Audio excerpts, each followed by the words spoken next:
Hello class 10th students, चलिए अब लोग फिर से print culture and modern world का लास्ट पार्ट पढ़ने जा रहे हैं। और अभी तो वैसे ख़त्म नहीं होगा, एक आध और टॉपिक है। तो चलिए पहले टॉपिक 8 करते हैं हम। New form of publication. कौन कौन सी नई तरह की प्रिंटिंग में नई तरह की कौन कौन सी पब्लिकेशन आई थी। Printing created an apatite for new kind of writing. नए नए तरह से राइटिंग की भूख लोगों में बढ़ने लगी थी, यानी लोग तरह तरह से लिखने लगे थे। As more and more people could now read, अब चूँकि बहुत सारे लोग पढ़ सकते थे, they wanted to see their own lifes, वो अपनी ज़िंदगी से जुड़ी बातों को भी प्रिंट में देखना चाहते थे। एक्सपीरियंसेस, अपने अनुभव को देखना चाहते थे, अपने इमोशंस को देखना चाहते थे। And relationship reflected in what they red, और उस तरह के रिश्तों को भी देखना चाहते थे जो रोज़मर्रा की ज़िंदगी में वो देखते हैं। सारी सब कुछ काल्पनिक ज़्यादा पसंद नहीं आता था लोगों को, बहुत सारे लोगों को। The novel a literary form which had developed in Europe ideally created cater to this need. और नॉवेल या उपन्यास जो था एक नया लिटरेरी फॉर्म जो कि अभी यूरोप में डेवलप हुआ था, और इस तरह की राइटिंग के लिए बहुत अच्छा था। यानी कि आप किसी व्यक्ति के बारे में, उसके अनुभवों, उसके इमोशंस के बारे में, उसके रिलेशनशिप के बारे में बड़े डिटेल में लिख सकते हैं नॉवेल में। It soon acquired distinctively Indian form. और जब यूरोप से लोगों ने सीखा उपन्यास लिखना, तो भारतीय परिप्रेक्ष्य में भी अब उपन्यास लिखा जाने लगा। यानी भारत में जैसी ज़िंदगी लोगों की होती उसकी तरह से उपन्यास में लिखा जाने लगा। एंड स्टाइल भी भारतीय हो गया था इनका, उपन्यास लिखने के तरीके का। For readers it open up new world of experience. पढ़ने वालों के लिए तो एक नया अनुभव था ये। And gave a vivid sense of diversity of human life. और यहाँ पर चूँकि बहुत अलग अलग तरह के कैरेक्टर होते थे, तो क्या वो बहुत तरह की वैरायटी देखने को मिल जाती थी एक नावल में। Other new literary form who entered the world of reading was lyrics, short stories, essays about social and political matters. एक नया और लिटरेरी फॉर्म आया लिखने का, वो था लिरिक्स, यानी गीत वाली कविताएं जो होती हैं जिसको गाया जा सके वो। शॉर्ट स्टोरी, छोटी छोटी कहानियाँ, इससे भी लिखा जाने लगा सोशल और पॉलिटिकल मैटर्स के ऊपर। In different ways they reinforced a new emphasis on human life. इसने नए रूप से इंसान की ज़िंदगी को पर प्रभाव डाला था। And intimate feeling about the political and social rule that shaped such thing. और उन सब चीज़ों के बारे में भी लिखा जा रहा था जिसका हमारी ज़िंदगी के ऊपर कई तरीके से असर पड़ता है। उन सब चीज़ों को भी लिखा जाने लगा था। By the end of the 19th century, a new visual culture was taking shape. 19वीं शताब्दी आते आते 19वीं शताब्दी के आखिरी में विजुअल कल्चर एक नया रूप लेने लगा था। विजुअल कल्चर मतलब पेंटिंग, ड्राइंग, इन सब चीज़ों को प्रिंट में दिखाया जाने लगा। With the setting up end of increasing number of printing presses, पहले की तुलना में बहुत सारे प्रिंटिंग प्रेस खुल गए थे। Visual images could be easily reproduced in multiple copies, इसलिए चित्रों को भी कई कॉपी में छापा जा सकता था, यानी एक से बहुत सारी कॉपी बनाई जा सकती थी। Painters like Raja Ravi Verma produce images for mass circulation. Raja Ravi Varma जो उस समय के बहुत ही प्रसिद्ध पेंटर थे, उन्होंने अपनी पेंटिंग के कई प्रिंट जो है पब्लिश कराए थे। देखिए एक आपकी बुक में भी जो बना हुआ है ये पिक्चर इमेज, वो राजा रवि वर्मा की ही पेंटिंग का है। Poor wood engravers who made wood blocks set up shop near the letter presses and were employed by print shops. और बेचारे गरीब वुड ग्रेवर, पहले क्या था कि लकड़ी के ऊपर खोद खोद के लिख दिया जाता था, फिर उसे छापा जाता था। तो जो जो ये लोग, गरीब लोग जो कि वुड ब्लॉक्स बनाते थे, वो अक्सर क्या करते थे, लेटर प्रेसेस के आसपास ही अपनी दुकान खोल लेते थे and were employed by print shop. और जो शॉप्स में प्रिंटिंग होती थी वहाँ पर इन्हें नौकरी पे रख लिया जाता था। चीप प्रिंट्स एंड कैलेंडर्स, सस्ते print calendar easily available in the bazaar, आसानी से ये मिल जाते थे बाज़ार में। And could be brought even by poor to decorate the walls of their homes और प्लेसेस ऑफ वर्क। और इन कैलेंडर का इस्तेमाल दीवारों को सजाने में या दुकानों में के अंदर लगाने के लिए, सजाने के लिए इस्तेमाल होता था।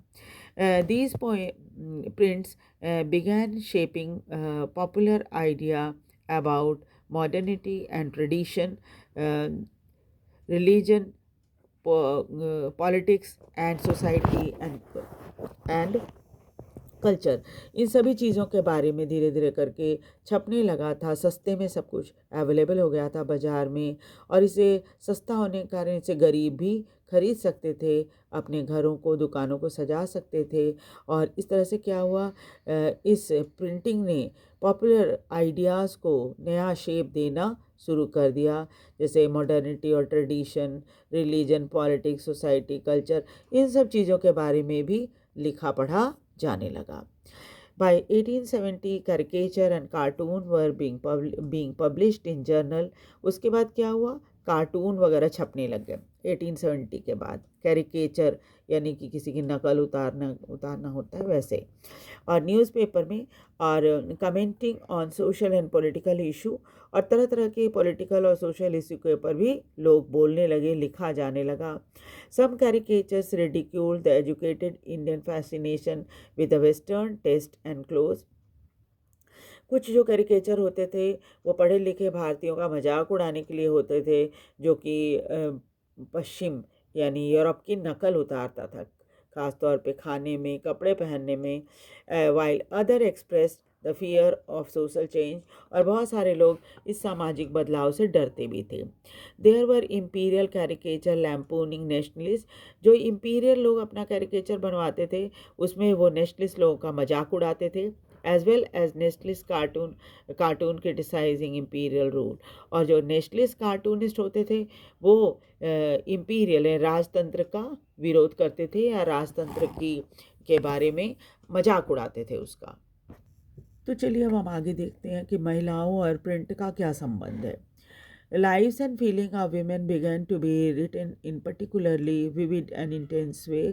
बहुत ही तेज़ी से महिलाओं के जीवन और उनके भावनाओं के बारे में लिखा जाने लगा था। Women's reading therefore increased enormously in middle class।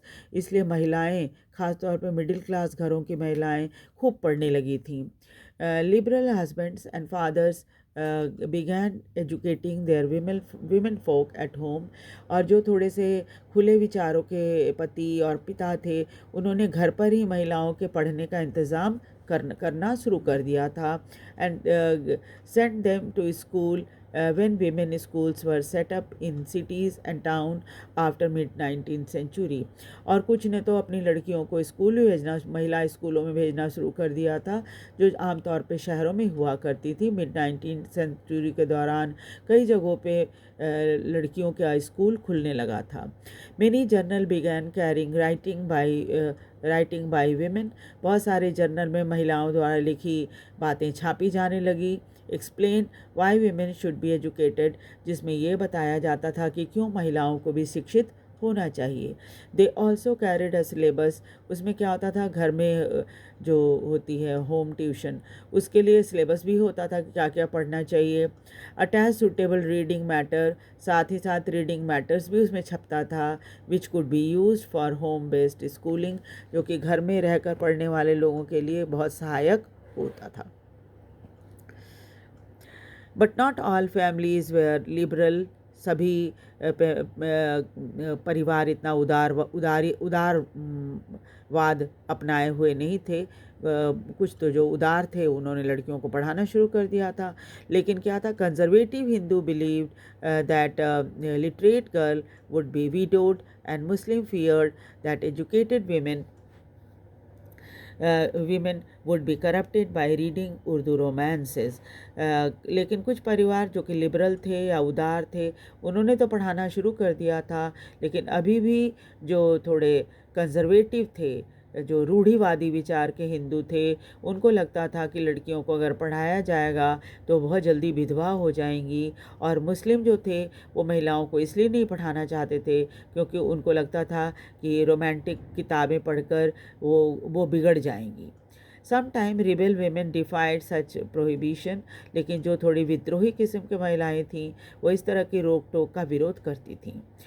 We know the story of a girl in a conservative Muslim family of North India who secretly learned to read and write in Urdu।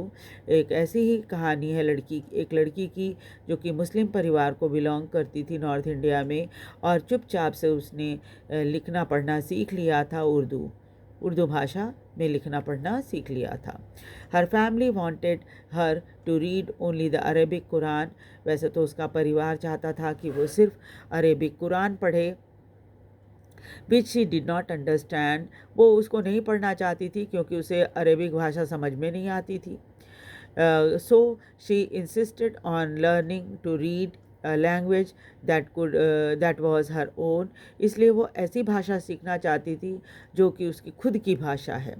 In East Bengal in the early 19th century, Rasundari Devi, a young married girl in a very orthodox household, learned to read in the secrecy of her kitchen। और राजसुंदरी देवी जो थी उनका विवाह हो गया था एक बहुत ही ऑर्थोडॉक्स परिवार में। ऑर्थोडॉक्स कहते हैं, थोड़े रूढ़िवादी होते हैं वो लोग। और वहाँ इन्होंने learn to read in the secrecy of her kitchen. जब वो किचन में काम करती थी तो उस समय उन्होंने ये सब पढ़ना लिखना सीख लिया था। Later she wrote her autobiography. उसके बाद उन्होंने अपनी खुद की जीवनी भी लिखी, आमार जीवन नाम से, विच वॉज पब्लिश्ड इन 1876, जो कि 1876 में पब्लिश हुई थी। It was the first full length autobiography published in Bengali language. और ये पूरी तरह से एक ऑटोबायोग्राफी थी बंगाली भाषा में जो 1876 में छपी थी। Since social reforms and novel had already created a new interest in women's life and emotion, अब सामाजिक बदलाव और नावल ने लोगों की इंटरेस्ट महिलाओं के तरफ झुका दिया था, ख़ासतौर पे महिलाओं की ज़िंदगी और उनकी भावनाओं के लिए। There was also an interest in what women would have to say about her own life। इस एक चीज़ ये भी थी, लोग जानना चाहते थे कि महिलाएं आखिर अपने बारे में क्या बताना चाहती हैं। जो कुछ भी वो बताना चाहती हैं वो लिखित रूप से बता सकती हैं, है ना। Would have about her own life, वो क्या उनका जीवन कैसा है उसके बारे में वो बताना चाहती थी। 1860 में कुछ बंगाली महिलाएं जैसे Kailash Bhashani Devi wrote books highlighting the experience of women.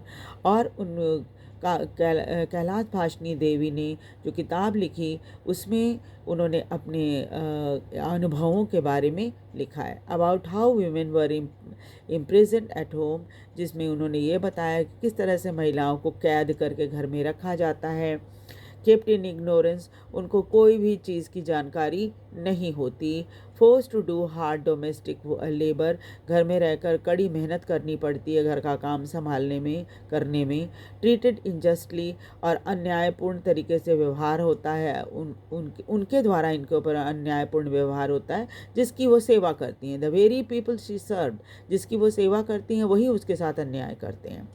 In 1880s, in present day Maharashtra, Tarabai Shinde and Pandita Ramabai wrote with passionate anger about the miserable life of upper caste Hindu women, especially widows।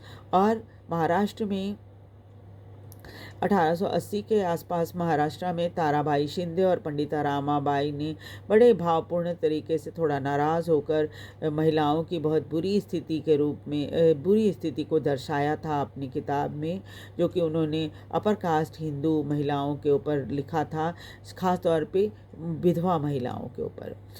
Women in Tamil novel expressed what reading meant to women. एक महिला जो कि तमिल भाषा में लिखती थी, उन्होंने बताया कि पढ़ना कितना महत्व रखता है एक भारतीय महिला के लिए। who were so greatly confined by social regulation, क्योंकि उनकी सामाजिक या जो सांस्कृतिक नियम है उससे उनको बांध कर रखा जाता घर में। For various reason world is a small, बहुत कारणों से इनकी दुनिया, हमारी दुनिया जो होती है महिलाओं की, बहुत छोटी होती है। More than half of my life happiness has come from books. और ये बताती हैं कि आधे से ज़्यादा खुशी उनको किताबों को पढ़कर मिली है। While Urdu, Tamil, Bengali and Marathi print culture had developed, Urdu, Tamil, Bengali, Marathi print culture जो है बहुत तेज़ी से डेवलप हो रहा था। Hindi printing began seriously only the 1870s आते आते ही हिंदी में प्रेस बने और छपने लगे। Soon last segment of it was devoted to the creation of education of women, और ज़्यादातर ये महिलाओं की शिक्षा के ऊपर लिखा जा रहा था। In the early 20th century, journals written for and sometimes edited by women became extremely popular. फिर अर्ली 20th सेंचुरी आने में कई जर्नल छपे जिसमें महिलाएं लिखती थी और कई बार एडिटर भी महिलाएं ही होती थी। वो ये धीरे धीरे करके बहुत पॉपुलर होने लगी थी। They discussed issues like women's education, जिसमें बहुत तरह की डिस्कशन होती थी महिला शिक्षा के ऊपर, विडोहुड विधवापन के ऊपर, विडो रीमैरिज विधवा विवाह के ऊपर, एंड द नेशनल मूवमेंट और देश के अंदर जो राष्ट्रीय क्रांति चल रही थी उसके ऊपर। Some of them offered household and fashion lesson to women and brought entertainment about through short stories and serialize novel. और कुछ अखबार जो थे वो बहुत तरह की चीज़ें छापते थे, जैसे महिला शिक्षा के ऊपर, विधवापन या विधवा विवाह, इसके ऊपर, और राष्ट्रीय आंदोलन के ऊपर भी छपता था इन अखबारों में। Some of them offered household and fashion lesson to women. कुछ किताबें जो थी वो महिलाओं को घर के काम करने किस तरह से करने चाहिए और फैशन किस तरह से की जाती है ये भी सिखाती थी। Brought entertainment through short stories, इन अखबारों में शॉर्ट स्टोरी छपती थी जिससे मनोरंजन होता था लोगों का, और सीरियलाइज्ड नावल भी छपते थे। In Punjab too similar folk literature was widely printed from the early 19th century. Punjab में भी इसी तरह का फोक जो लोक साहित्य होता है वो छपने लगा था अर्ली 19th सेंचुरी के समय। Ram Chaddha published fast selling Stri Dharm Vichar to teach women how to be an obedient wives. और राम चड्ढा ने अपनी एक किताब पब्लिश की थी जिसका नाम था स्त्री धर्म विचार, जिसमें महिलाओं को ये सिखाया गया था कि कैसे आज्ञाकारी पत्नी बनते हैं।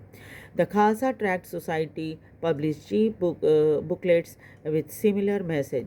खालसा ट्रैक्ट सोसाइटी भी इसी तरह की सस्ती किताबें छापती थी और जिसमें इसी तरह का मैसेज होता था महिलाओं के लिए। Many of these were in the form of dialogue about the qualities of good women, जिसमें आमतौर पे कई बार क्या होता था, महिला आपस में बातचीत करके जो डायलॉग के रूप में होता था, बातचीत के रूप में होता था, जिसमें ये दिखाया जाता था कि कैसे अच्छी जो महिलाएं होती हैं वो उनमें क्या क्वालिटी होनी चाहिए।